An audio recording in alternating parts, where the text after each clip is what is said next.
Dizem que existem 3 decisões que são as mais importantes e que você jamais pode errar na sua vida.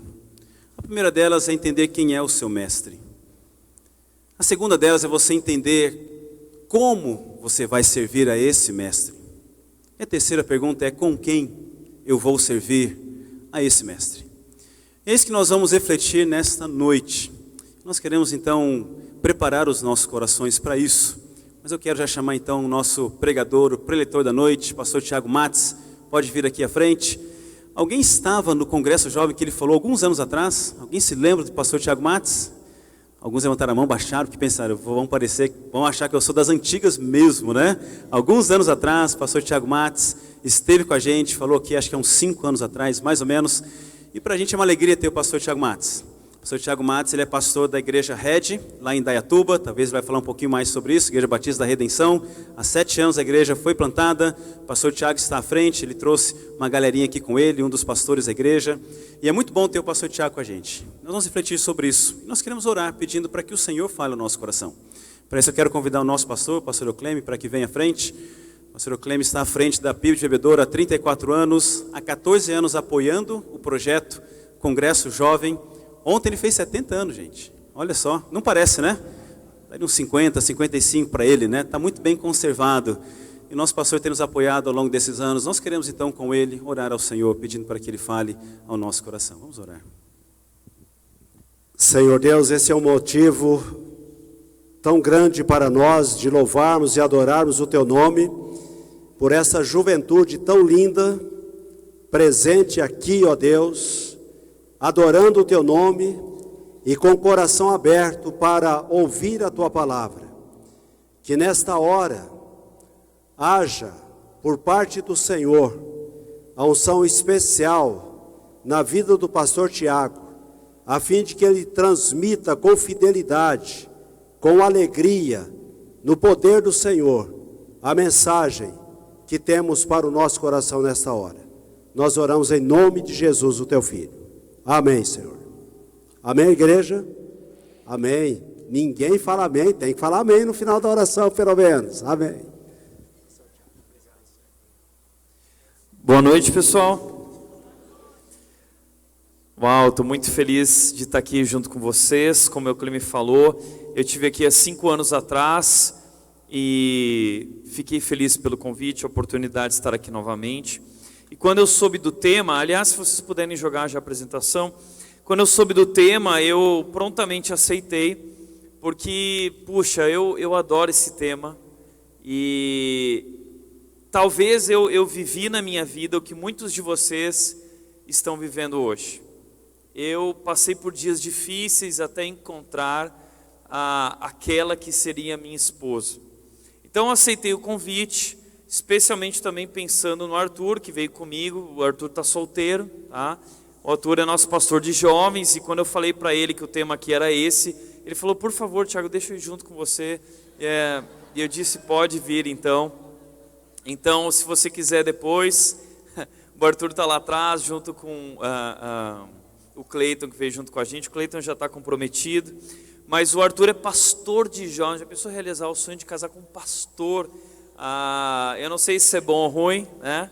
Mas ele está lá em Indaiatuba, são algumas horas, e aí talvez vocês, mas Tiago é tão longe, namoro à distância. A gente pode até conversar sobre um vale combustível, um vale pedágio, para ajudar nesse processo aí, tá? Agora, se você é uma pessoa que está sofrendo, talvez você tenha passado por dias difíceis, talvez você até já desacreditou, né? Comigo não vai dar certo, eu acho que eu tenho o dom de celibato, né? Que eu lembro que no seminário, a discussão no seminário é que todo cristão ele recebe um dom, né? E a discussão, eu lembro de um seminarista apavorado que ele perguntava assim, mas professor, é um dom só? Porque sabe qual era o medo dele? Porque se fosse só um dom, ele tinha medo que o dele fosse do celibato, né? Imagina, se for um só dom, coitada da pessoa que ganha o dom do celibato, porque, né? Enfim, mas eu gostaria de falar sobre isso. Talvez você está se questionando, será que eu devo ficar sozinho? Não tem nenhum problema nisso. Na verdade, eu acredito que é melhor estar só do que estar mal acompanhado. Nós precisamos escolher muito bem, através de princípios bíblicos, a pessoa com quem nós vamos dividir a nossa vida. Isso é muito importante. E eu quero dizer que eu também sofri, eu casei com 31 anos de idade, então eu chorei muito, tá? Eu escutei muito NX0, tá? Entre razões e emoções, eu cantava no meu quarto, eu chorava, né? Você também está nessa, né? Até o dia que eu conheci ela. E esse dia foi maravilhoso. Eu conheci a Nath, que é minha esposa hoje. Nós nos apaixonamos. Eu comecei a namorar com ela. Nós namoramos cerca de 2 anos e meio. Depois de 1 ano e meio de namoro, eu tomei coragem de tomar a decisão pelo casamento. E eu preparei 2 pranchas. Eu sou surfista. Eu preparei 2 pranchas de surf, de stand-up, na verdade, na beira da praia. E eu entrei junto com a Nath, lá dentro do mar, bem lá no fundo. E aí lá dentro do mar eu virei para a Nath e eu falei assim: amor, você aceita se casar comigo? Ou você aceita ou eu te afogo agora aqui mesmo. E aí ela perguntou para mim assim: tem tubarão aqui? Aí eu disse: está cheio de tubarão, está lotado. Aí ela aceitou, ela topou casar comigo. E nós nos casamos há quase 5 anos atrás. E foi um casamento muito simples, num sítio muito bonito. Isso é uma das dicas que eu dou para vocês. Não se preocupem tanto com questões superficiais do casamento. Como é legal quando eu vejo casais que investem na simplicidade do casamento, porque o casamento em si é cheio de significado e Deus preparou. A Nath, ela disse que o sonho dela era que a natureza fosse a decoração do casamento. Então, no nosso casamento, foi a natureza, foi a decoração do Criador que ornou o nosso casamento e foi maravilhoso. Nós casamos há 5 anos atrás e o que eu tenho descoberto a partir da minha experiência de casamento é um pouco daquilo que o Cleme disse aqui. E eu gostaria de propor isso hoje para vocês. Na vida, tão importante quanto decidir para onde eu vou, é decidir com quem eu vou. O Eucleme falou sobre as decisões mais importantes, e essa é uma das decisões mais importantes, porque ela vai influenciar todo o restante. Se você quer servir a Cristo, se você quer viver uma vida bacana, se você quer ser feliz, isso vai depender completamente da pessoa que você escolheu para caminhar junto com você e para seguir em frente nessa jornada, grande jornada, difícil jornada que você tem pela frente. Então, se nós precisamos escolher alguém para estar conosco, se precisamos ser criteriosos, a Bíblia, ela nos traz princípios que nos orientam, que nos ajudam a perceber qual é o tipo de pessoa que Deus me aconselha a afirmar uma aliança, um compromisso de casamento para sempre, até que a morte os separe. Isso é sério, isso é importante. Hoje em dia muita gente vive que seja eterno enquanto durar. Isso é ridículo, isso é um absurdo. Não existe eterno enquanto durar. O casamento, ele é até que a morte os separe. Isso é uma coisa bacana. Eu e a Nath, quando nós nos casamos, nós tivemos essa conversa. Não existe no nosso vocabulário a palavra divórcio. Porque nós sabemos que no plano de Deus, nós devemos ir até o fim, lutar por esse casamento até o fim, custe o que custar. Então não existe a palavra divórcio. Pode existir a palavra homicídio ou suicídio, né? Brincadeira. Mas divórcio não. A gente vai em frente, é importante isso. Se você é uma pessoa divorciada, eu não quero que você se sinta culpado por causa disso, infelizmente. Isso tem acontecido, é uma realidade. Mas a Bíblia diz que o divórcio é um reflexo da dureza do nosso coração. Não é esse o plano de Deus. Deus disse, aquilo que Deus uniu, ninguém deveria separar, e ninguém é capaz de separar o que foi unido em uma só carne espiritualmente. Então, quando você entra no casamento, você entra em uma união espiritual. Isso é muito importante, isso é muito sério. Então, hoje eu quero te ajudar a tomar essa decisão. Eu quero olhar para um texto que é o texto de Gênesis capítulo 24. E nós vamos passear ali em Gênesis 24 numa linda história de amor. E ali nós vamos procurar as qualidades de alguém com quem nós devemos nos casar, tá bom? Primeiro nós vamos começar ali em Gênesis 24, versículo 1. Diz o seguinte: Abraão já era velho, de idade bem avançada, e o Senhor em tudo o abençoara. Abraão estava no final da sua vida.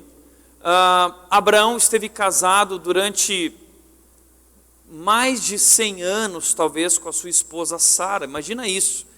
Abraão, ele fez bodas de prata, bodas de ouro, bodas de diamante, bodas de titânio, ele fez bodas de criptonita, né? Todas as bodas existentes na galáxia Abraão fez. E não foi fácil para Abraão a jornada, tudo que ele viveu junto com Sara. Sara era estéril, não podia ter filhos, eles esperaram durante 25 anos para poder ter um filho, e Deus os abençoou, Deus fez esse milagre, Deus lhe deu Isaac, e no final da sua vida, então Abraão percebe isso, Abraão percebe que Deus tinha abençoado ele em tudo, em todas as áreas da sua vida. Então deixa eu te dizer uma coisa, Deus quer te abençoar nessa área dos relacionamentos também. Deus quer te abençoar nessa questão de um cônjuge, de um parceiro para a vida. Entenda, a bênção de Deus, ela não é departamentalizada. A gente acha que às vezes, não, Deus quer me abençoar só na área espiritual. Não, mas o resto, a vida não tem nada a ver com Deus. Não, na verdade tudo é espiritual. O casamento é espiritual, o casamento é sagrado, foi instituído por Deus. E para Deus isso é importante, isso é um assunto de prioridade. Deus se importa com isso. Deus está com você nessa, Deus quer te abençoar em todas as áreas da tua vida. E nessa também. Portanto, o teu dever deve ser abrir o teu coração, abrir a tua vida e permitir que Jesus, Deus, assuma o controle de tudo na sua vida. Porque nós muitas vezes damos para Deus o controle da, Deus, minha vida espiritual está aqui. Deus, minha vida acadêmica ou profissional está difícil, está aqui. Mas a gente quer controlar a nossa vida emocional. Não, minha vida emocional sou eu que escolho, eu que decido, é de acordo com aquilo que eu quero, meu coração, os meus desejos. Nós precisamos aprender a oferecer tudo para Deus, permitir que Ele seja o gerente de todas as áreas da nossa vida, assuma o controle de tudo. Porque Deus quer nos abençoar em tudo. E Deus quer te abençoar nessa área também. Então, Abraão percebeu que Deus o abençoou em tudo. E Deus nos deseja nos abençoar em todas as áreas da vida e nessa área também. Depois, diz o texto, disse ele, Abraão, depois de perceber que tinha sido abençoado em tudo, Abraão disse ao servo mais velho de sua casa, que era o responsável por tudo quanto tinha. Ele disse, põe a mão debaixo da minha coxa e jure pelo Senhor, o Deus dos céus e o Deus da terra. Abraão chama o servo dele e Abraão faz o servo dele botar a mão lá embaixo nas coisas dele. A palavra ali é põe a mão debaixo da minha coxa. Coxa é um eufemismo para uma outra coisa. Era um costume cultural daquela época, tá? Veja só, graças a Deus, muitos dos costumes bíblicos antigos foram deixados para trás, né? Essa mania que os crentes têm de ficar resgatando esses costumes bíblicos antigos, eu não quero reviver esse costume de jeito nenhum na minha igreja. Imagina as pessoas chegando na igreja e a gente praticando esse tipo de coisa, não vai ser nada legal, tá? Então, naquela época, não fica ofendido, mas naquela época era assim, era um juramento.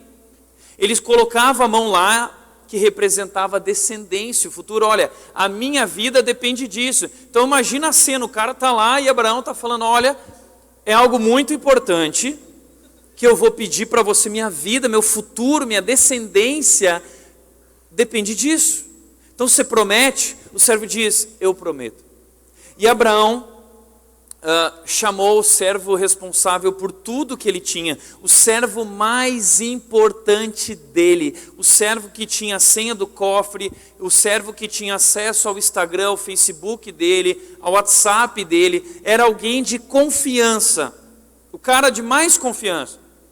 Por quê? Porque o que ele vai pedir para esse servo é o seguinte, eu quero que você busque uma esposa para o meu filho Isaac. Isso nos revela que a escolha de um cônjuge é um assunto de alta prioridade.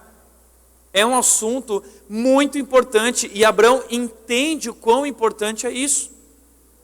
Porque ele passou por muita coisa na sua vida e ele sabe como uma esposa de Deus é importante nesse processo, nessa jornada. Então ele entende que ele precisa ajudar Isaac agora. Só que Isaac já está com 40 anos de idade. E Isaac, ele é filho único, então ele é aquele filho mimadinho.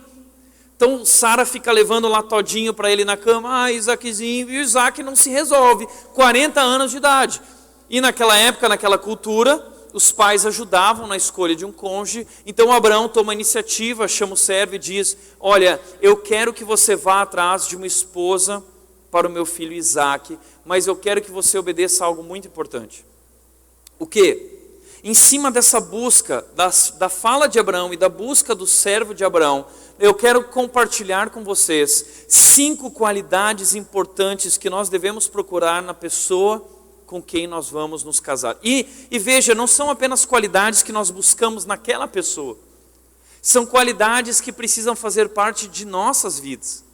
Você não deve apenas buscar a pessoa certa, você deve buscar ser essa pessoa.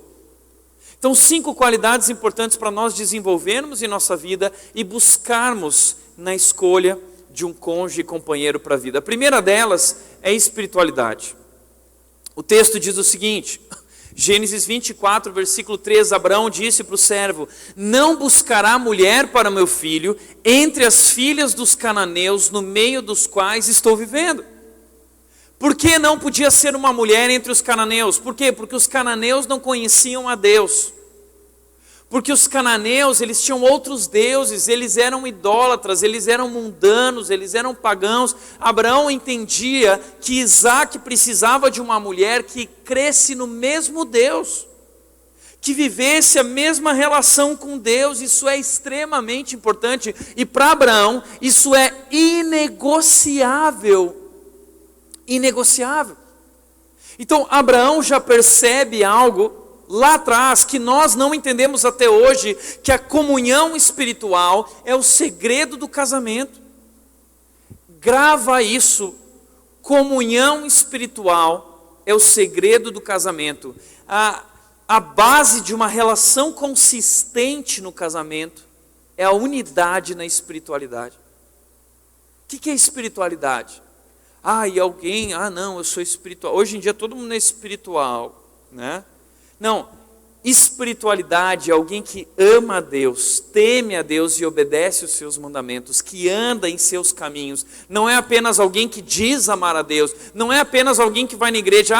Eu tenho que procurar alguém que está na igreja. Não, porque está cheio de gente na igreja que diz amar a Deus, mas não vive conforme a sua palavra, não anda em seus caminhos, não tem um compromisso de fato. Então, quando eu falo sobre espiritualidade, eu estou falando sobre alguém que vive de fato aquilo que acredita, aquilo que canta.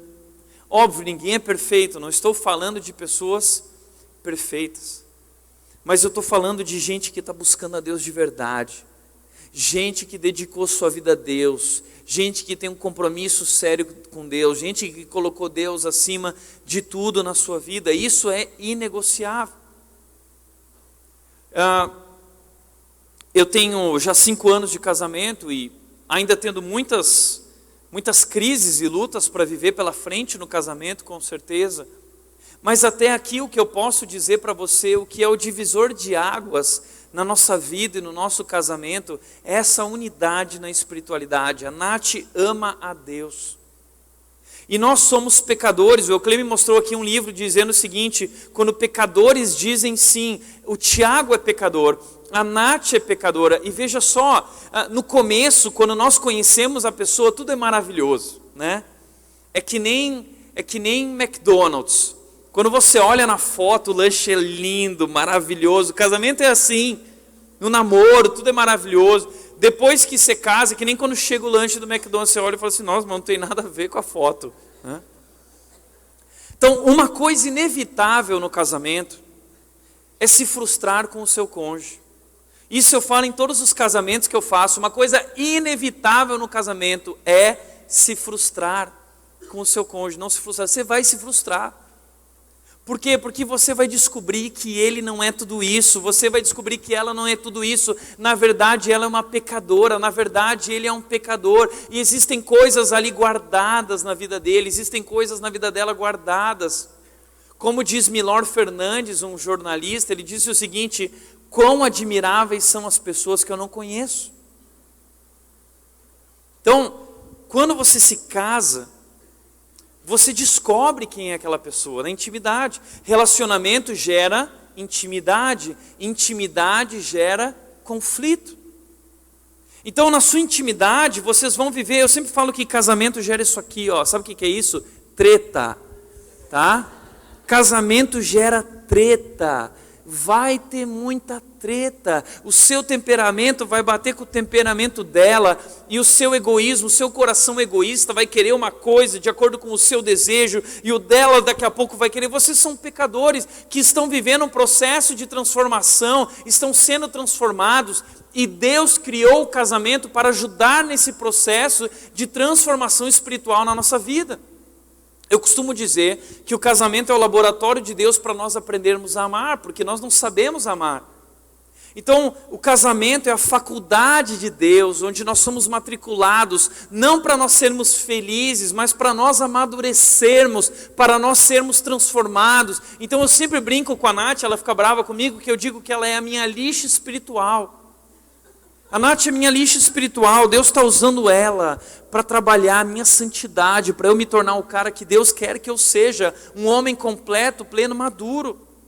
E Deus usa a minha vida como uma lixa espiritual na Nath, ajudando a Nath a ser santificada, transformada, para que ela amadureça e se torne a mulher que Deus sonhou, a mulher que Deus quer que ela seja. Essa é a minha missão, um dia apresentar a Nath diante de Cristo e dizer: veja como ela está linda, eu cuidei dela, eu ajudei a santificá-la. A mesma coisa é o papel da Nath. Quando vem os filhos não são lixo espiritual, os filhos são tipo de uma navalha espiritual, porque eles vêm cortando tudo, é uma craca mesmo que Deus vem para destruir sua vida. Acabou eu, não tem mais eu. Então eu sempre brinco que casamento, aquela brincadeira de casamento é game over, na perspectiva cristã, casamento é game over, não tem mais eu. Agora é nós. O marido deve amar a sua esposa como Cristo amou a igreja. Como Cristo amou a igreja? Dando a sua vida. Eu dou a minha vida por você. Então no casamento você vai descobrir isso, quão difícil é. O problema é que hoje muitos jovens querem se casar porque tem aquela ideia, e o casamento, né? Aquela ideia Disney de casamento, o casamento Disneylândia. Eles se conheceram e eles viveram felizes para sempre. Aí você casa, e aí você descobre a verdade, que não é desse jeito. É lutas para sempre, é crises para sempre. E muitos jovens hoje querem se casar, muitas meninas querem se casar, mas não querem ser esposas. Muitos homens hoje querem se casar, mas não querem pagar o preço de serem maridos. Posso falar uma coisa para vocês? Eu vou jogar um balde de água fria em vocês. Casamento não é fácil. Casamento é a coisa mais maravilhosa talvez que Deus criou. Tem sido maravilhoso, mas casamento não é fácil. Sabe aquela brincadeira que o pessoal fala o seguinte: casamento é assim, a pessoa entrou na água, a água está gelada pra caramba, trincando, tá todo mundo com frio dentro da água. Aí você pergunta assim: tá boa a água? Tá todo mundo lá dentro assim: sim, pode pular, vem. Você pergunta: e aí, casar é bom? Sim, vem. Porque eu não quero estar casado sozinho em casa, eu quero que todo mundo se ferre, né? Gente, casamento não é fácil. Agora, o que muda totalmente, o que faz toda a diferença para experimentar a alegria no casamento é Deus. É Deus, gente. Esse é o segredo. E eu descobri isso através da relação dos meus pais. Eu tenho um pai e uma mãe que estão juntos até hoje, a relação, o casamento deles é lindo, é maravilhoso. Porque desde o começo eles apoiaram esse casamento sobre essa unidade na espiritualidade, em amar a Deus e servir a Deus. A minha família é muito dedicada a isso, meus pais me deixaram esse legado, e assim eu tenho tentado lutar com relação também a Nath. Eu lembro que uma história muito importante que minha mãe me ensinou, deixa eu te falar uma coisa.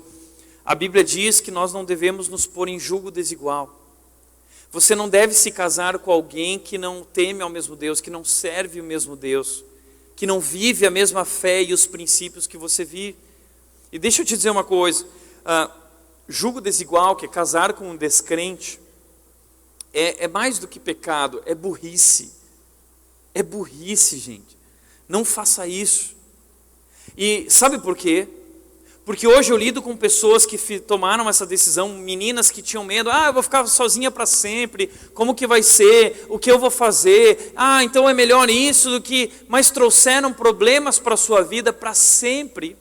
Mulheres que muitas vezes não podem ir para a igreja e pior, trouxeram um problema para os seus filhos, porque os filhos agora estão sofrendo as consequências, e os filhos dos seus netos. Então essa decisão pelo casamento não vai influenciar só a sua vida e o seu futuro, vai influenciar a vida e o futuro da sua família, dos teus filhos, dos teus netos. A minha mãe era solteira, ela era muito pobre, não tinha condições, ela conta histórias muito tristes para nós do passado dela, até o dia que ela conseguiu um emprego, bem jovem, ela foi trabalhar numa loja, era a loja onde meu pai trabalhava, um comércio do meu avô na cidade, uma família que tinha condições um pouco melhores, ela foi trabalhar lá, conheceu meu pai, eles se apaixonaram, e eles frequentavam a mesma igreja, uma igreja luterana lá no Rio Grande do Sul. Eu sou gaúcho macho, tá? E eles frequentavam uma igreja lá no Rio Grande do Sul, luterana, e eles se apaixonaram e começaram a namorar. E aí um dia os pastores da minha mãe chegaram para minha mãe e disseram o seguinte: Dona Margarete, o James, que é o nome do meu pai, ele não é um homem que leva Deus a sério na vida dele.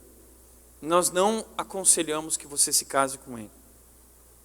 E minha mãe entrou em crise, porque ela amava Deus, ela queria obedecer a Deus, ela queria viver a vontade de Deus para a vida dela, mas ela amava o meu pai, mas ele não era um homem sério com Deus, ela sabia disso. E ela colocou essa decisão diante de Deus, e sabe o que ela fez? Ela terminou com meu pai. E eu dou graças a Deus. Ela me contou essa história, e isso mexeu muito com a nossa vida, a minha e dos meus irmãos, quando ela compartilhou o passado. Ela terminou com meu pai e ela sofreu muito, muito. Ela passou dias chorando e semanas e diante de Deus, e meu pai correndo atrás dela e batendo na porta, e ela não abria a porta, ou ela fechava a porta na cara dele. E hoje nós damos graças a Deus porque minha mãe fez isso, porque meu pai era um banana com Deus. Meu pai era um banana, era um omisso, ele não amava a Deus, ele não praticava a palavra de Deus, e a melhor coisa que ela fez foi ter dito: não, eu não posso me envolver com um homem que não ama Deus. Eu tenho uma amiga, uma vez eu perguntei para ela não estava casada ainda, uma amiga, ela era uma menina muito bonita, eu perguntei: mas por que você ainda não se casou? E ela disse: porque eu não sou burra o suficiente para me casar com um homem que não ama muito a Deus, porque eu vou ter que me submeter a ele, e se ele não se submete a Deus, eu não posso, como eu vou me submeter a esse homem? Então eu quero me casar com um homem que ama muito a Deus, eu não sou burra. Legal, ela casou com um homem que ama muito a Deus, ela foi paciente. Assim minha mãe fez, e ela disse não. A partir desse momento, meu pai, tão triste, começou a procurar a liderança da igreja, os pastores, e começou a ser discipulado. E depois de 1 ano de discipulado, os pastores chegaram para minha mãe e falaram assim: Dona Margarete, agora sim, ele entendeu, a ficha caiu, ele conheceu o evangelho de Jesus, rendeu a vida dele, agora ele é um homem sério com Deus. Meu pai se tornou um líder da igreja. Eles formaram uma nova igreja, olhando para a palavra de Deus. Meu pai foi estudar na palavra da vida, se tornou um grande homem de Deus, um marco na minha vida. Eu sempre conto uma das nossas experiências, para você entender quem é meu pai hoje. Meu pai sempre fez o culto doméstico lá em casa, toda quinta-feira à noite, nós tínhamos o culto doméstico. E aí meu pai um dia deixou algumas cartolinas lá em casa, e a gente ficou curioso: o que é isso? Meu pai ligou durante o dia e disse: olha, hoje eu tenho uma surpresa no nosso cultinho doméstico. Eu quero que vocês preparem uma coroa com a cartolina, um cedro, e eu também quero que vocês preparem um cartaz com Provérbios 31:30. A beleza é enganosa, a formosura é passageira, mas a mulher que teme ao Senhor será elogiada. E aí a gente preparou. Meu pai chegou do trabalho, nós terminamos de jantar, a gente estava ansioso, na expectativa, nós fomos todos para a sala, aí meu pai deixou a gente no corredor de entrada da sala, e aí ele virou para todo mundo e disse, bom, vamos começar agora o nosso culto doméstico, e hoje nós vamos fazer aqui a coroação da rainha. E aí venha por favor então a nossa rainha, minha mãe entrou na sala, meu pai fez a minha mãe sentar no sofá, que era o trono, né? Ela sentou no trono, e aí meu pai disse, então agora venham os súditos da rainha. E entrou os súditos, entrou meu irmão com a coroa e o cedro, e entrei eu com o cartazinho, né? A beleza é enganosa, a formosura é passageira. E nós coroamos a nossa mãe. E aí meu pai virou para nós, e ele nos ensinou a maior lição sobre o casamento. Ele disse, essa mulher é a parte mais importante dessa família. Nós devemos todo o amor, todo o respeito a quem ela é. Nós amamos a Deus graças ao compromisso dela com Deus. E eu louvo a Deus pela vida dela, e vocês devem louvar a Deus pela vida dela. A partir daquele dia eu aprendi como eu deveria amar uma mulher. E é dessa forma que hoje eu amo a Nath, a partir do exemplo do meu pai. Mas você está entendendo como tudo isso está ligado? A decisão da minha mãe, o compromisso dela com Deus, a transformação da vida do meu pai. Então eles se casaram e nós vivemos numa família. Eu brinco que lá em casa não tinha decoração, lá em casa era versículo bíblico. Eu olhava para cima, era versículo bíblico.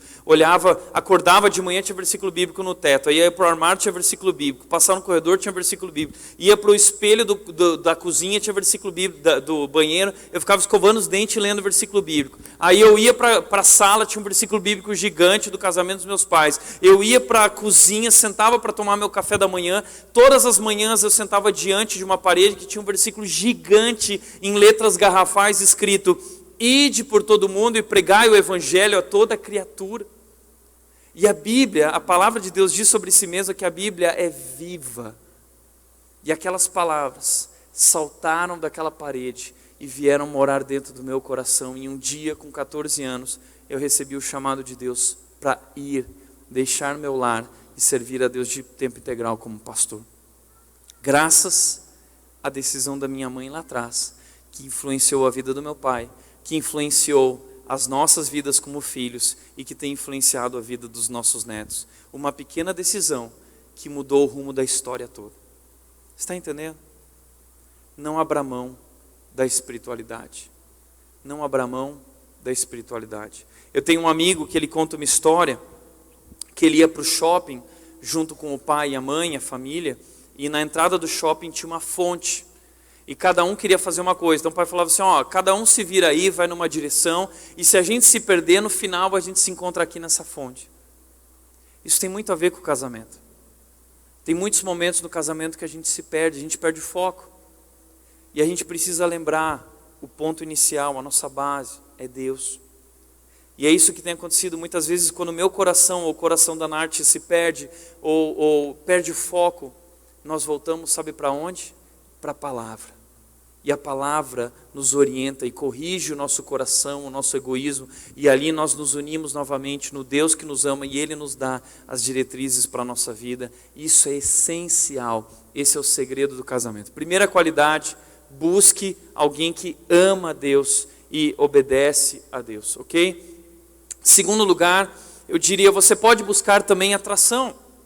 Você não precisa casar com uma pessoa que você não tem atração, pelo contrário, o texto continua dizendo que o servo foi, e quando ele estava lá no poço, que foi o local que ele estava procurando essa mulher, que Abraão tinha dito, ele viu uma jovem muito bonita. Uma jovem muito bonita e virgem, nenhum homem tivera relações com ela. Então isso é bacana também. Você pode procurar alguém que você tem atração, atração é algo de Deus. Foi Deus quem criou a atração. Lembra quando Adão estava lá no jardim do Éden? Abraão estava triste. Abraão não estava no jardim do Éden. O pessoal já está pensando, nossa, pastor aí tá. Adão, né? Adão estava no jardim do Éden sozinho, triste. E aí Deus falou assim, não é bom que o homem esteja só. E ele criou uma companheira. E aí quando Adão viu essa companheira, o que Adão falou? Essa sim é osso dos meus ossos e carne da minha carne. Só que o que a gente não está entendendo ali é que, na verdade, ali Adão está tendo aquele momento de atração, uma coisa maravilhosa, e o primeiro chaveco da história é lançado ali. O problema é que a gente lê a Bíblia sem ênfase, a gente diz assim, essa sim é osso dos meus ossos e carne da minha carne. Não, o que Adão está falando nessa hora é assim, ó, uau, essa sim é osso dos meus ossos, carne da minha carne, entendeu? Ele está chavecando Eva. Atração. Foi Deus quem criou isso. E nós podemos desfrutar disso também. Mas, cuidado. Cuidado. Beleza atrai, mas conteúdo convence. O que esse texto está dizendo é que essa jovem não era apenas bonita, mas ela era tão bonita por dentro quanto por fora. Por quê? Porque ela estava se guardando, porque ela era uma mulher de princípios, porque ela entendia que havia um momento para isso. E deixa eu te dizer uma coisa, se você não se guardou, isso não quer dizer que você não presta, que você não é uma pessoa bonita. Não, Deus te perdoa, Deus te ama, e você pode construir uma nova história a partir daqui. O nosso passado fica para trás em Cristo, mas entenda, Deus tem um padrão para o casamento, e o sexo é algo criado por Deus para o casamento, e essa mulher, ela queria viver isso. Então, ela não era apenas bonita, mas ela tinha conteúdo, era alguém que valia a pena se relacionar e conhecer. Agora, toma cuidado com esse negócio de atração, porque muitas vezes a gente exagera na ênfase que a gente dá para atração. A gente dá muita prioridade para atração e a gente esquece da espiritualidade, a gente esquece de outras qualidades que eu vou ressaltar aqui. Toma cuidado com a atração, porque a atração é enganosa. Entenda, em primeiro lugar, o coração é enganoso. Jeremias 17:9 diz que o coração é mais enganoso que qualquer outra coisa, e sua doença é incurável, quem é capaz de compreendê-lo? Sabe aquela menina que era sua amiga, e que hoje você não suporta mais ouvir o nome dela, ou olhar para ela, porque um dia você descobriu que ela era enganosa. Você compartilhou algo para ela, ela foi e espalhou para todo mundo, ela é uma fofoqueira, ou ele é um fofoqueiro. O que você faz com pessoas assim, que você sabe que são assim na igreja ou fora? Você se afasta dessas pessoas.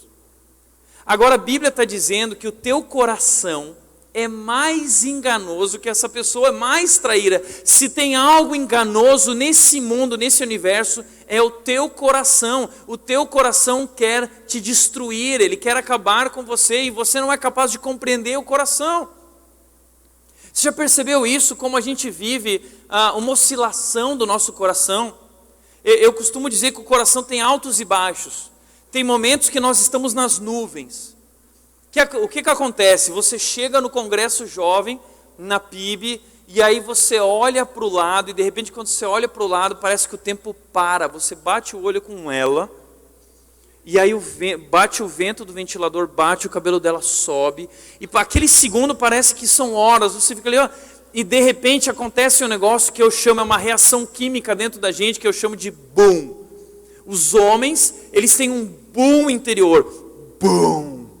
Você olhou para ela, é aquela coisa, você perde até o movimento das pernas, fica meio bamba, e aí você não consegue nem mais adorar a Deus, você fica o tempo todo olhando para o lado, né? Bum, apaixonado nas nuvens. Eu costumo dizer que as mulheres, a versão feminina do boom, tá? Porque se as meninas não estão entendendo boom, a versão feminina do boom é o plim, tá? As meninas, elas não têm boom, elas têm plim. Então, às vezes, ele vem aqui, ele está cantando, ele está louvando ao Senhor, ou ele está cuidando das crianças, e aí a menina passa e ela veio, de repente, plim, né? E alguma coisa acontece ali dentro que ela começa, ai, nossa, nunca tinha reparado no fulano, né? Até que ele é tão bacana, tão legal. E deixa eu falar um recado para os homens, uma dica. Se você é homem e você está tendo plim, procura o Eucleme. Tá? O homem tem boom, ok?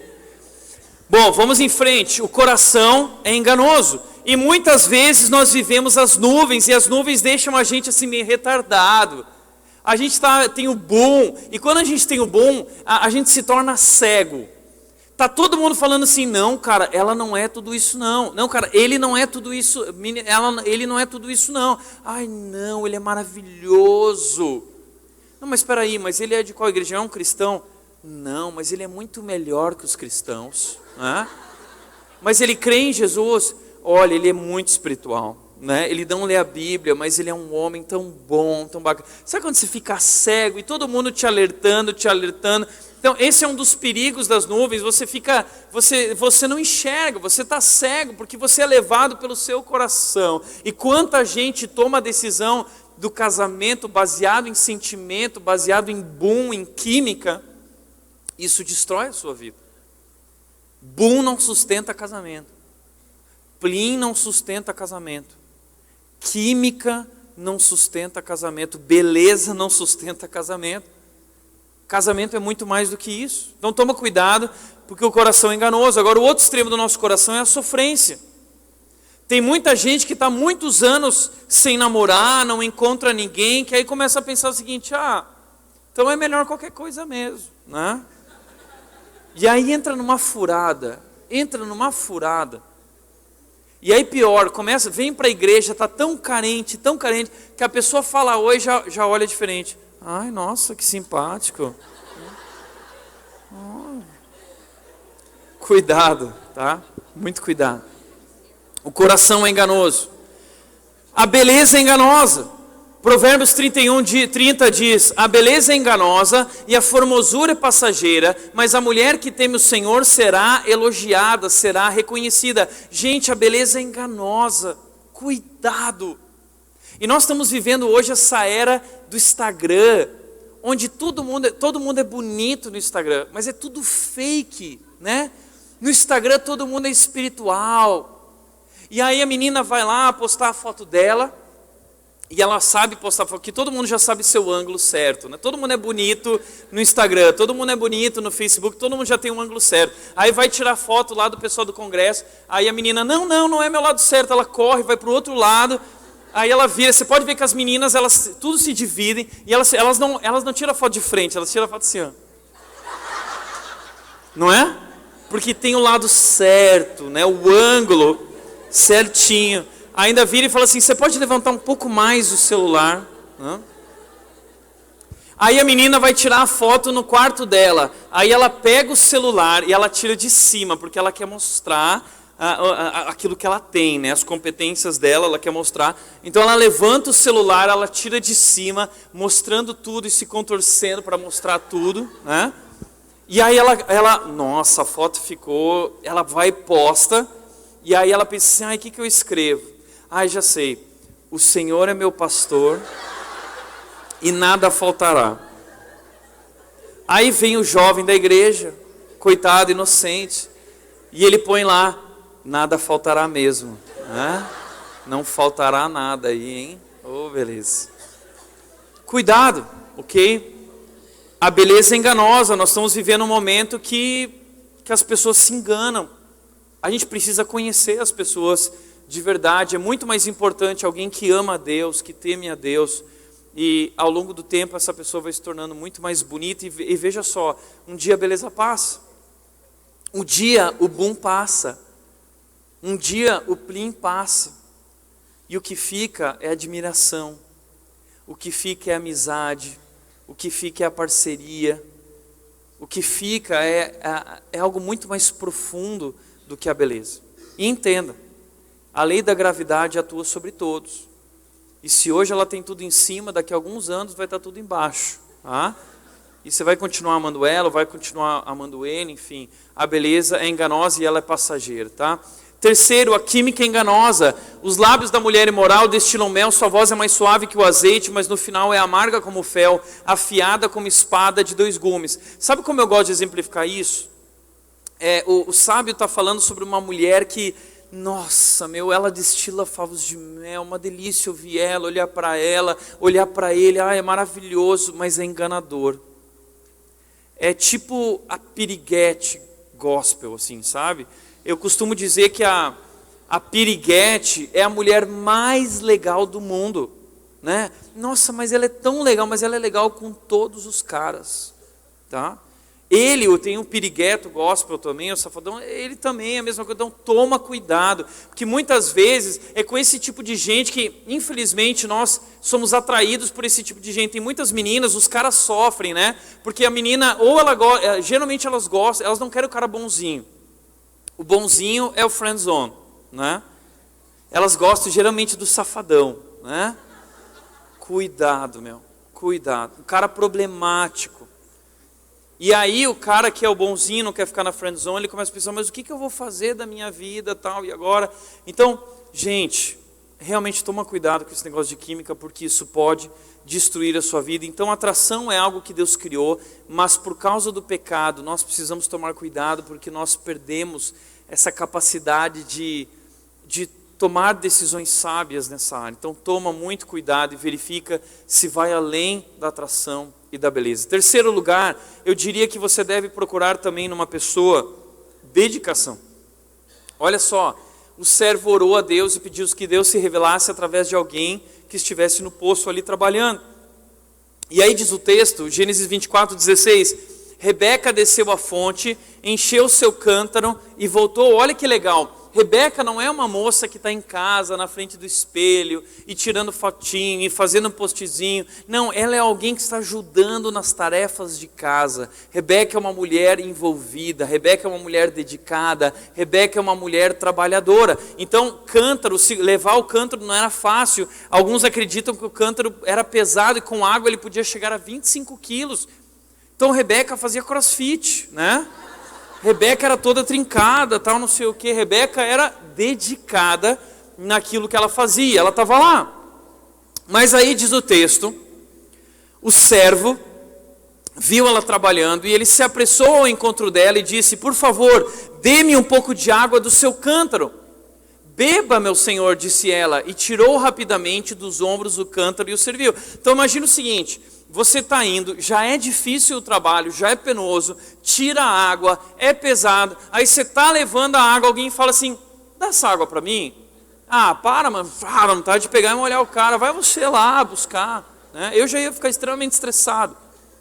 Não é assim, a gente vai no McDonald's, pega a batatinha frita, a pessoa me dá uma batatinha, você já fica estressado, não fica? Imagina você pegar água pesada, o cara pediu água, sabe o que ela fez? Ela disse na hora, beba, meu senhor. Olha que dedicada. A Rebeca não tem braço curto. Rebeca está disposta a servir. Rebeca está disposta a pegar mais água. E ela serve o Senhor na mesma hora e tirou rapidamente do cântaro e o serviu. Ela está servindo com excelência, prontamente. Mas olha que interessante, a história não para por aí. Porque o texto continua dizendo, depois que lhe deu de beber, ela disse para o servo, tirarei água também para os seus camelos até saciá-los.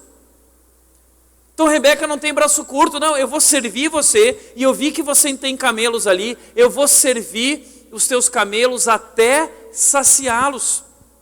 Assim ela esvaziou depressa seu cântaro no bebedouro, e correu de volta ao poço para tirar mais água, para todos os camelos. Sabe quantos camelos o servo tinha?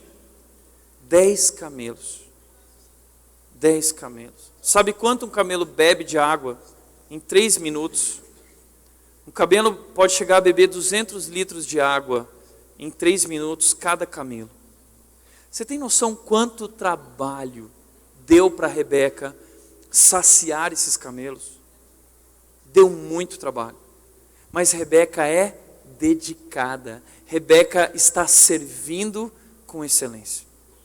E deixa eu falar, eu acredito que essa é uma das qualidades que nós devemos procurar em alguém para se casar. Porque hoje nós vemos uma geração que tudo idealiza, mas nada realiza. Nós somos uma geração cheia de sonhos, mas que não está disposta a servir. Casamento dá trabalho, é necessário dedicação. A vida dá trabalho. Um grande casamento não acontece, requer muito sacrifício e dedicação. Uma grande carreira não acontece, requer muito sacrifício e dedicação. As coisas não acontecem simplesmente, você precisa se dedicar. E tem muita gente na nossa geração que é braço curto. Ah, é muito difícil. Ah, eu não consigo. Nós somos essa geração que gosta das coisas prontas, das coisas instantâneas. E a vida não é assim, casamento dá trabalho. A vida dá trabalho, mas nós não aprendemos a lidar com o trabalho. não aprendemos a lidar com a pressão, então a gente desiste muito fácil diante da pressão, porque fomos super protegidos. Veja só, meu avô começou a trabalhar com 10 anos de idade, meu pai começou a trabalhar com 13 anos de idade, nós começamos a trabalhar mais tarde, porque nossos pais bancaram escola, bancaram faculdade, bancaram depois, eu vou fazer uma pós, já tem 25, 30 anos, nunca trabalhou na vida. E aí entra no casamento com essa ótica deturpada, distorcida do casamento, do romance, e não consegue lidar com a pressão do casamento, não consegue lidar com a pressão do ambiente do trabalho, porque a vida inteira ouviu o pai e a mãe dizendo assim, nossa, olha meu filho, ele é incrível, aí vai trabalhar e o chefe diz, nossa, olha só, ele não presta para nada, né? E aí fala, eu quero meus pais de volta.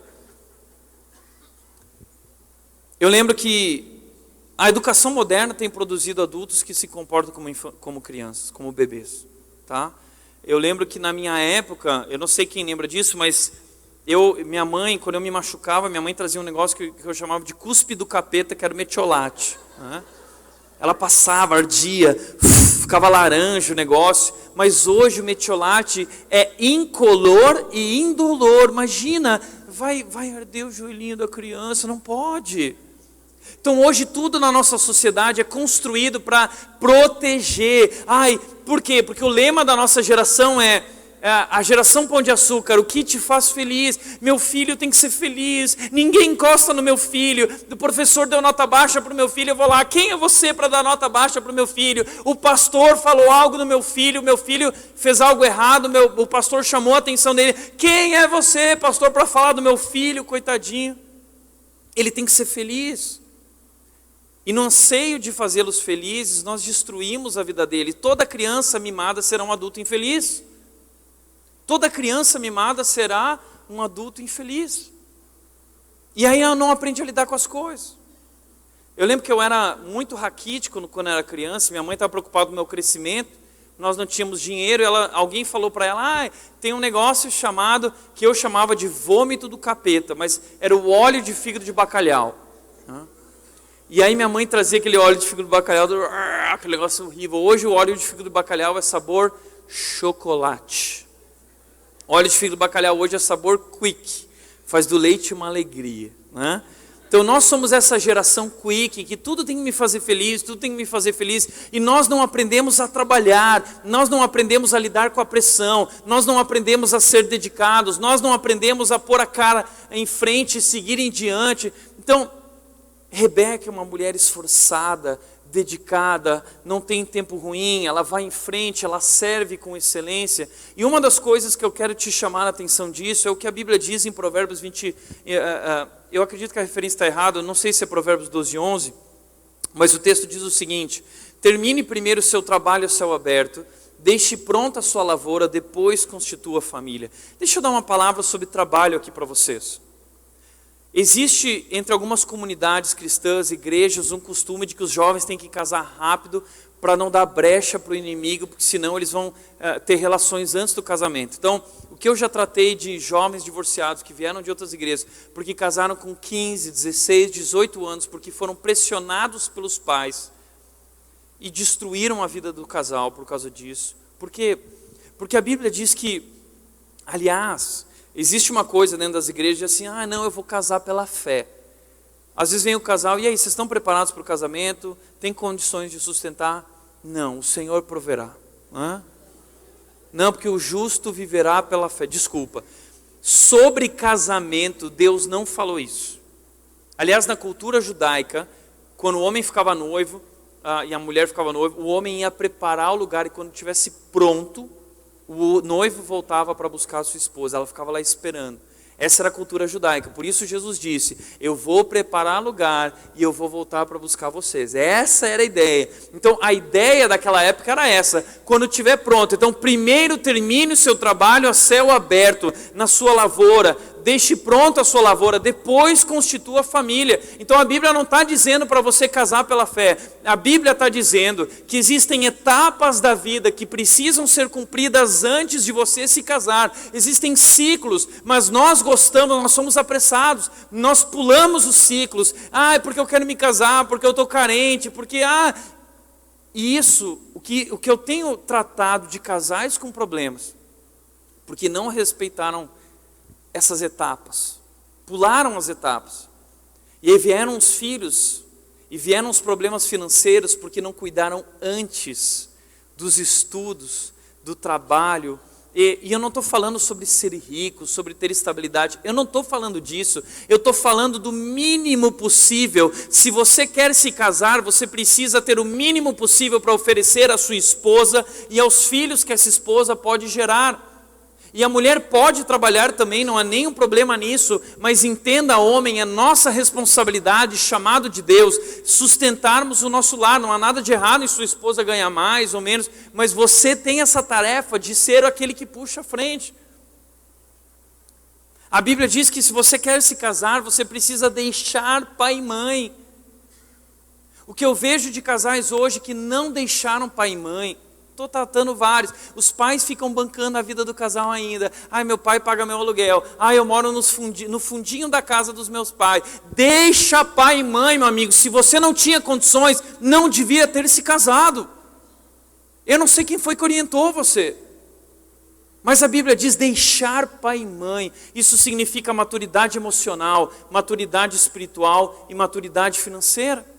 É o mínimo possível. É possível ter um padrão de vida simples, mas a mulher precisa de segurança. Então ofereça para ela, olha, esse é o mínimo que eu posso, mas nós podemos viver com isso. Você topa viver com o mínimo? Sim, eu topo. Agora não vive essa ilusão que muitos casais chegam e falam assim, não, Tiago, a gente não tem, mas sabe o que é? A gente vai comer todo dia pão com ovo, porque a gente se ama, e pão com ovo vai resolver. Pão com ovo no almoço, pão com ovo na janta, tá bom. Aí passa 2 meses pão com ovo, os dois já estão tocando pão com ovo, um na cara do outro, não aguento mais pão com ovo. Entenda, não viva essa visão romantizada do casamento, ok?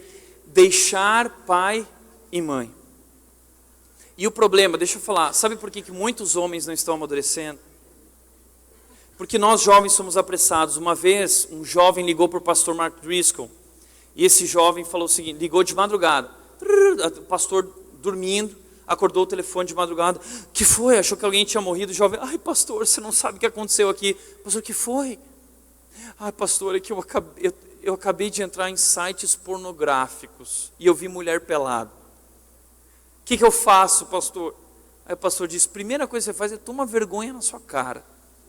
Segunda coisa que você faz, vai dormir agora, desliga esse telefone, desliga o computador, vai dormir agora, e amanhã você acorda bem cedo, e vai procurar um emprego, e trabalha, e o dia que você tiver condições financeiras, espirituais, de bancar uma mulher, você se casa com ela, você vai para a lua de mel com ela, e no quarto da sua lua de mel, ela vai poder tirar a roupa para você, e você vai ver mulher pelada. Se você quer ver mulher pelada, você tem que bancar essa mulher, então vai trabalhar. E vai amadurecer na sua vida espiritual. Então deixa eu te dizer uma coisa, jovem, você quer ver mulher pelada, sai da internet, sai do computador, vai trabalhar, vai amadurecer espiritualmente, vai ser discipulado, e se casa, e tenha condições de bancar uma mulher emocionalmente, espiritualmente, financeiramente, e aí você vai poder ver mulher pelada, tá bom? E vocês meninas, o problema é que muitas vezes as meninas abrem mão, porque querem segurar o cara. E o cara fica naquela pressão, não, porque se você não liberar, eu estou querendo, né? Mas se você não liberar, aí eu vou, não, então eu faço qualquer coisa por você. E sabe por que ele não amadurece? Porque ele não precisa amadurecer para ter você. Ele controla você. Você é manipulada por ele. Ele tem de você o que ele quer.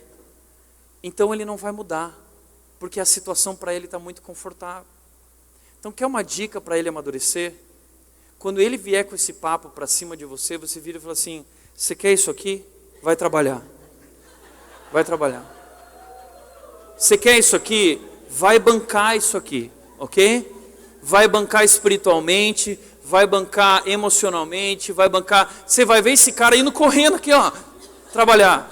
Tá? Então deixa eu falar uma coisa, a nossa geração vive essa ilusão, tá? Existe um movimento entre a nova geração chamado Eu Escolhi Esperar. E aí os jovens estão tudo lá, eu escolhi esperar. Deixa eu te falar uma coisa. Esperar, sobre casamento, esperar não é suficiente. eu vou lançar uma nova proposta melhor, tá? Ao invés de só esperar, enquanto você espera, a minha proposta é essa aqui, ó, tá? Eu escolhi trabalhar. Vai trabalhar. Se prepara para o casamento, ok? Amadurecer, é isso.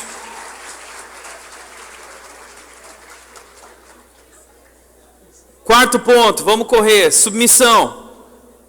A jovem correu para casa e contou tudo à família de sua mãe. Vamos lá, o que aconteceu? O servo ficou impressionado com a dedicação de Rebeca e ele compartilhou com Rebeca: olha, eu estou atrás de uma moça e você é essa moça, eu acredito nisso, uau, tal. E ela, sabe qual foi a primeira coisa que ela fez? Ela foi envolver a família dela nessa decisão. Ela não viveu isso sozinha, ela não guardou isso para ela compartilhou com a sua família, ela compartilhou tudo. O problema é que nós não compartilhamos com nossos pais, a gente não divide. E gente, nós precisamos dividir essa decisão com os nossos pais. Eu sempre dividi e você precisa dividir, porque a gente esconde, porque tem medo do que o pai vai falar, porque tem medo do que a mãe vai falar. Deixa eu te falar, Deus usa eles para falar a verdade que você não quer ouvir. Porque eles são capazes de ver coisas que você não é capaz de enxergar, porque eles têm 30 anos de casamento, 40 anos de casamento, e eles vê de longe, eles entendem o que é casamento, e quando eles veem, eles enxergam, eles sabem. Então você precisa dividir essa decisão com eles. A Bíblia fala sobre isso. Então, Rebeca é uma jovem submissa. É aquela jovem que se submete a seus líderes, que se submete à sua família.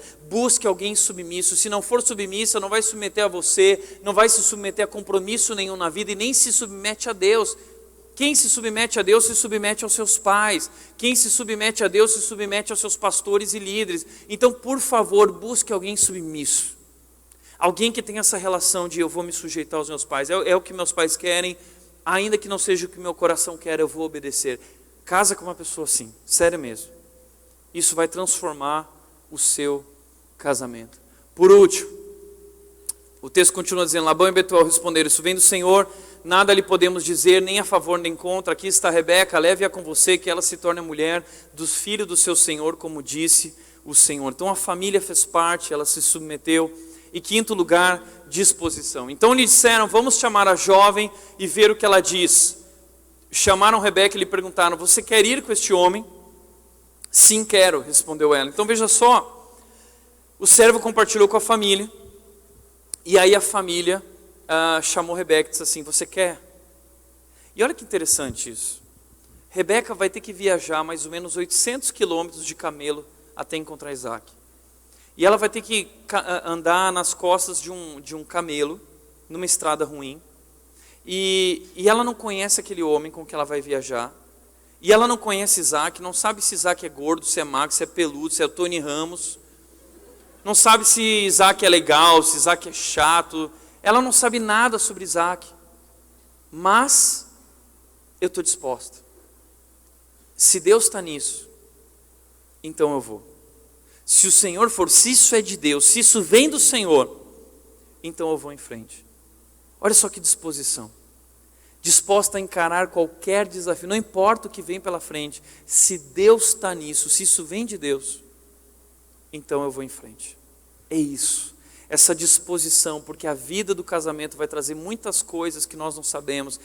Você vai descobrir coisas, você vai viver coisas pela frente que você não sabe o que vem pela frente, mas essa disposição a partir da compreensão de que isso vem de Deus, de que eu devo seguir em frente, isso faz toda diferença.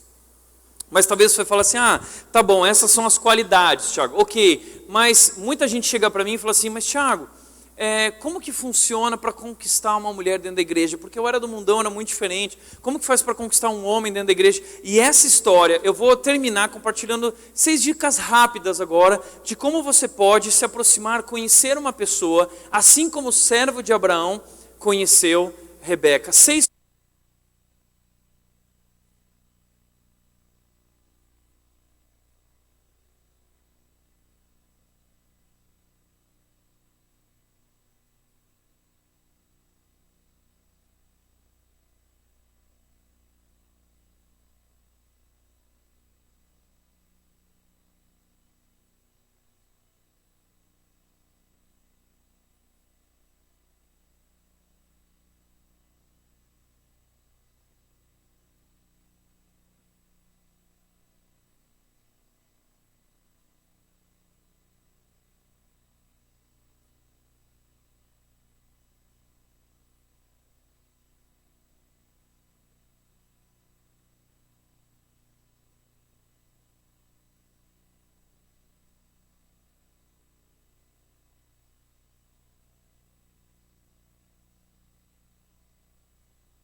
como ele observe atentamente. Sabe por quê? Como eu disse, Milor Fernandes disse, quão admiráveis são as pessoas que eu não conheço. Então você pode antes conhecer a pessoa através de uma amizade, através de uma aproximação. Como eu disse, no Instagram todo mundo é bonito, no Facebook todo mundo é legal, no WhatsApp todos os caras são legais. No WhatsApp ele é o cara, mas na vida real ele é um banana talvez, entendeu? No WhatsApp ele é o cara, não sei o que, cheio de conversinha. Lá na igreja tem um cara assim, ele é cheio dos contatinhos no WhatsApp, mas ele é um cara que não vai para frente. Mas no WhatsApp, ele é o rei do WhatsApp, né? Cuidado, não vai escolher alguém por WhatsApp. Você precisa se aproximar, você precisa observar atentamente como essa pessoa lida com a vida, como essa pessoa se relaciona com a igreja, os compromissos que ela assumiu na igreja. Observe, vá além, busque uma amizade, busque o pastor dele, busque o mentor dele, busque as pessoas ao redor dele e pergunte, questione, vai atrás. Sabe por quê? Agora é a hora de abrir o olho. Eu gosto dessa brincadeira que diz o seguinte, essa frase diz o seguinte: antes de casar, abre o olho, depois de casar, fecha o olho. Então, o problema é que a gente faz o seguinte, a gente fecha o olho antes de casar, né? E aí quando casa, aí você abre o olho, mas ele é isso, ele é aquilo. É o contrário, agora você casou, já era, o problema é seu. Tem muita mulher que chega para mim e começa, pastor, porque meu marido é assim, o problema é seu. Você casou com ele? O problema é seu, você não precisava ter casado com ele, por que você casou com ele? A palavra de Deus te orientava.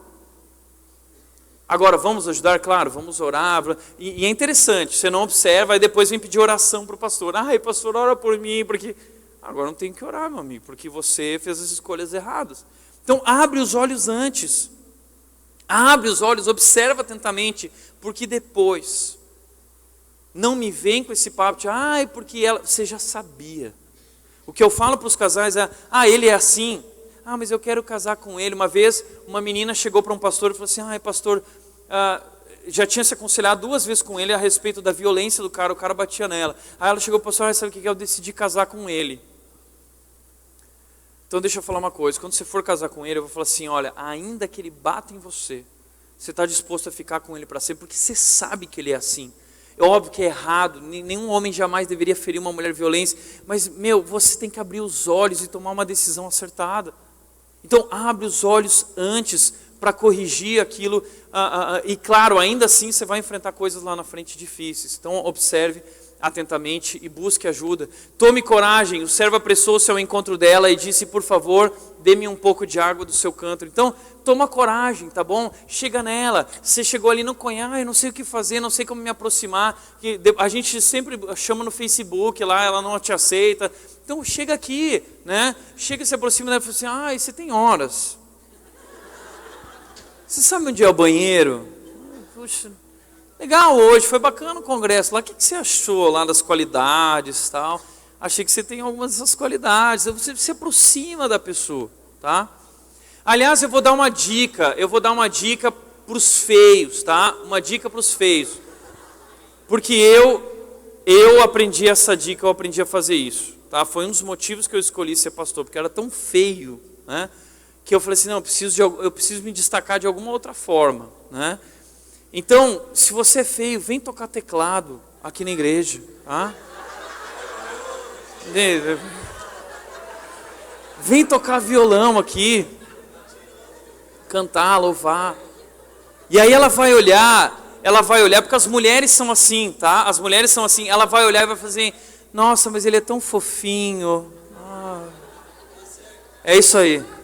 Ele sabe o que eu estou falando, né?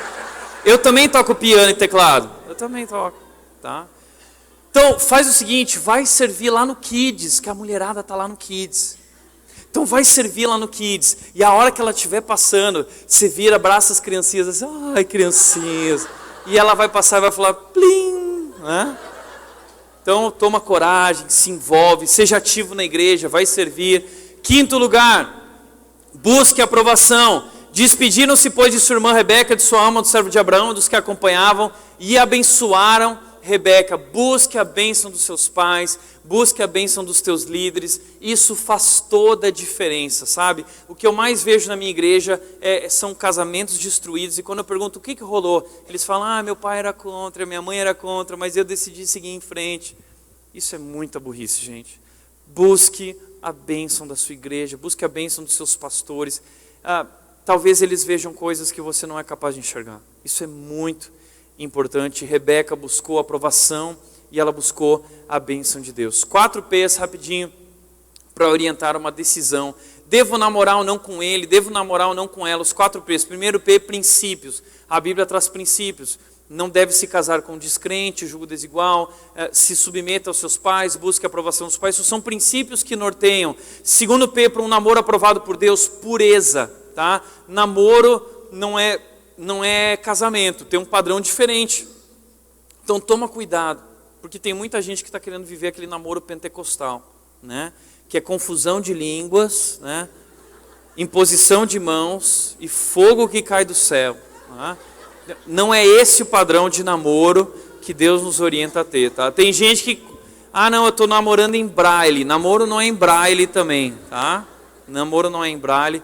Toma cuidado, porque quando você beija, a ciência já provou que o beijo faz parte da relação sexual. Então, quando você beija, as coisas lá embaixo acendem, ligam, tá? Então, precisa ter limites no namoro com relação a isso também, pureza, tá? Promoção, namoro tem que promover crescimento espiritual. Tem muito namoro que não promove crescimento, é só briga. Sabe aquele casal que briga? Gente, termina esse namoro, por favor. Ciúmes. Porque eu vi ele, a pessoa olhou para ele.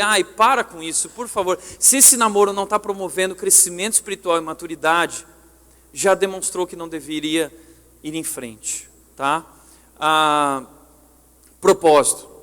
O namoro visa o casamento. Então não vai namorar só para suprir carência. Você está namorando para conhecer alguém com quem vai se casar. Não significa que vai acabar em casamento, mas se não terminar em casamento, que termine em amizade. Porque se não terminar em amizade, significa que alguma coisa estava errada nesse amor. Então respeite a sua namorada, porque talvez se não terminar num casamento, você não vai ter vergonha de entregar ela para o rapaz que é o marido dela, ou não vai ter vergonha de se entregar para sua esposa, entendeu? Respeite isso nesse período de namoro. E sexto e último lugar, para a gente encerrar, confie. Confie. O servo virou para Abraão lá no começo, quando Abraão disse para ele buscar uma esposa, e ele disse, e se a mulher não quiser vir comigo? E se ela não quiser? E se ela falar não? E se ninguém me quiser? Essa é a nossa crise muitas vezes. Abraão diz algo para ele que serve para nós. Abraão diz, o Senhor, o Deus dos céus, enviará seu anjo adiante de você, para que de lá traga uma mulher para meu filho. Abraão entende que Deus está no negócio. Abraão entende que Deus vai à frente. Posso te falar uma coisa? Deus vai à frente nessa área, gente. Você não precisa dar uma ajudinha para Deus. Deus não se esqueceu de você e Deus não se atrasa. É que Deus tem o tempo devido. É que Deus tem o tempo certo. E eu, na minha teologia, sempre questionei a Deus, dizendo, será que Deus prepara alguém para nós? E eu sempre dizia assim, não, Deus não prepara, Deus nos dá princípios para nós escolhermos. Mas hoje isso é uma confusão na minha mente, sabe por quê? Porque hoje, quando eu olho para o meu casamento com a Nath, a forma como tudo aconteceu, como nós nos conhecemos, como Deus preparou o tempo certo, como tem sido especial nosso casamento, como é maravilhoso o que nós estamos vivendo hoje, como a gente se diverte, como é maravilhoso. Eu digo, uau, Deus está nisso. E hoje eu começo a ficar confuso e pensar, será que Deus já não havia planejado isso há muito tempo? Tem sido tão maravilhoso. E sabe o que eu encontro na sua palavra? A palavra de Deus me diz o seguinte, a palavra de Deus diz o seguinte, casas e riquezas herdam-se dos pais, mas a esposa prudente vem do Senhor. Eu tenho vivido isso. O marido prudente também vem do Senhor. Entenda isso. E que você possa viver isso que eles entenderam. Labão e Betuel responderam, isso vem do Senhor. Nada lhe podemos dizer, nem a favor, nem contra. E foi assim com a Nath. Isso é de Deus, Tiago. Minha mãe disse, meu pai disse, vai em frente. Não temos nada a dizer, nem a favor, nem contra. Isso é de Deus, isso vem do Senhor. Vá em frente e que Deus abençoe vocês. É isso. E é dessa forma, confiando em Deus, que Ele vai à frente, que você deve seguir em frente nessa área e fazer a sua escolha. E para encerrar o encontro deles, sabe como foi? Rebeca foi, certa tarde saiu ao campo para meditar Isaac. Né? Isaac estava lá tomando todinho, falou, vou meditar no campo. Né? E nisso diz que chegou os camelos. Ao erguer os olhos, viu que se aproximavam camelos. E aí Rebeca também ergueu os olhos e viu Isaac. Olha que cena de filme. Os dois ergueram os olhos. É aquela cena de filme, né? Rebeca ergueu os olhos e viu Isaac. Plim. Aí Isaac ergueu os olhos e o que Isaac viu? Que nem homem, Isaac viu camelos. Homem é assim, ele vê o farol do carro, nossa, olha aquele camelo Ferrari, eu conheço aquele camelo Ferrari. Né? O homem não é tão romântico como a mulher, né? Olha como a Bíblia já mostrava isso para nós. Né? Ela desceu do camelo e perguntou ao servo, quem é aquele que vem pelo campo ao nosso encontro? É meu senhor, respondeu o servo. Então ela se cobriu com o véu. Sabe o que significa se cobriu com o véu? Ela está dizendo, eu sou a noiva. Olha que momento lindo. E agora então eles vão se conhecer e eles vão viver um amor para recordar. E depois o servo contou a Isaac tudo o que havia feito. Isaac levou Rebeca para a tenda de sua mãe, Sara, fez dela sua mulher e a amou. Foi para a tenda e aí a gente acaba a nossa história. Tá? Ali na tenda entre eles, e eles vão viver algo especial. E assim Deus também quer que você viva algo especial, mas ao tempo certo. E existem princípios que você precisa levar em conta. E a palavra de Deus nos orienta. Amém? Posso orar por ti? Fecha os olhos. Pai, eu quero orar por essa galera, Deus, porque eu sei que não é fácil esperar, porque eu sei que não é bom estar sozinho. Eu já passei por isso. O Senhor mesmo disse na tua palavra, quando olhou para Adão, não é bom que o homem esteja só. Como é bom ter alguém para caminhar do nosso lado. Mas como é importante que essa pessoa ame a Ti, Te conheça, caminhe na Tua palavra e leve a sério a vida cristã, Deus. Como isso é importante. Portanto, nos ajuda, Deus, ajuda esses jovens, as meninas e os rapazes aqui, a não abrirem mão do que é importante. E que o Senhor os abençoe nesse tempo de espera, os ajudando a perseverar, a seguir em frente e de fato encontrar alguém, algo que venha do Senhor. A esposa prudente vem do Senhor, o marido prudente vem do Senhor, que eles possam encontrar essa esposa, que eles possam encontrar esse marido e viver um amor de verdade, um amor para recordar, Pai. Esse é o nosso desejo, todos nós sonhamos com isso, que o Senhor os abençoe. E aqueles que talvez não encontrarem, Deus, que permanecerem solteiros, que eles possam experimentar uma relação profunda contigo e possam estar satisfeitos em Ti, Deus. E que o Senhor os sustente e que eles possam ser felizes. Pai, oramos, nós cremos nos Teus planos, cremos na Tua vontade e nos rendemos a Ti, Deus, porque sabemos que o Senhor tem o melhor para nós. Obrigado, Deus, por essa noite, obrigado pela Tua palavra, em nome de Jesus. Amém.